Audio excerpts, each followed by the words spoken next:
Hello guys, welcome back to my channel. যিসকল ক্যান্ডিডেটে নিজৰ কেৰিয়াৰটোক as a nurse হিচাপে establish কৰিম বুলি ভাবিছে তেওঁলোকৰ কাৰণে ভাল খবৰ 2025-26 চনৰ কাৰণে যি নাৰ্ছিং কোৰ্স হয় তাৰ কাৰণে আপোনালোকক এন্ট্ৰেন্স টেষ্ট কন্ডাক্ট কৰিবলৈ গৈ আছে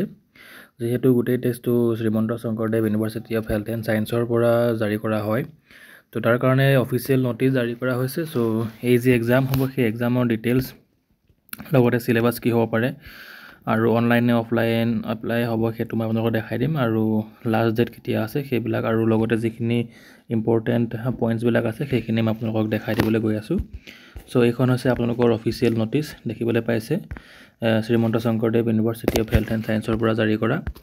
তো ইয়াত লিখা হৈছে যে যিবিলাক ক্যান্ডিডেটে বিএসসি নাৰ্ছিং কোৰ্সত এডমিশন ল'বলৈ গৈ আছে তো তেওঁলোকৰ যেটো এন্ট্ৰেন্স এক্সামৰ জৰিয়তে সিলেকশন কৰা হ'ব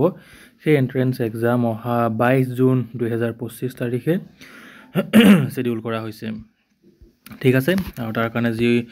অনলাইন এপ্লিকেশন ফৰ্ম হয় সেই অনলাইন এপ্লিকেশন ফৰ্ম 23 এপ্ৰিল 2025 ৰ পৰা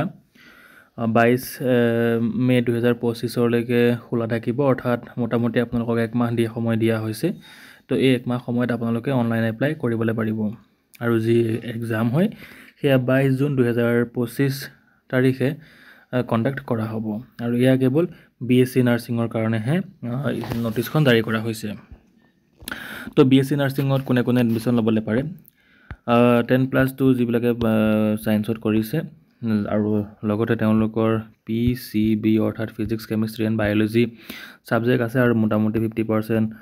মাৰ্কস এগ্ৰিগেট আপোনালোকৰ যদি আছে তেনেহলে ইয়াত আপোনালোকে এপ্লাই কৰিবলৈ পাৰিব আৰু বাকি যি এসসি এসটি বা অন্য যিবিলাক এক্সামটেড ক্যাটেগৰি বিলাক ক্যান্ডিডেট আছে তেওঁলোকৰ কাৰণে 40 বা 45% যেটো নেকি তেওঁলোকে যেতিয়া নেকি সম্পূৰ্ণ এলিজিবিলিটি ক্ৰাইটেৰিয়া খন তেওঁলোকে দিব তেতিয়া আপোনালোকে ইয়াত গম পাব তো এক্সাম আপোনালোকৰ এই কিখন ঠাইত দিয়া হৈছে আপোনালোকে চাই ল'বলৈ পাৰে তো এইখিনি আপোনালোকৰ যি এক্সামটো হয় হেতু কন্ডাক্ট কৰা হ'ব আৰু এটা মিনিমাল ফিজ এটা তেওঁলোকে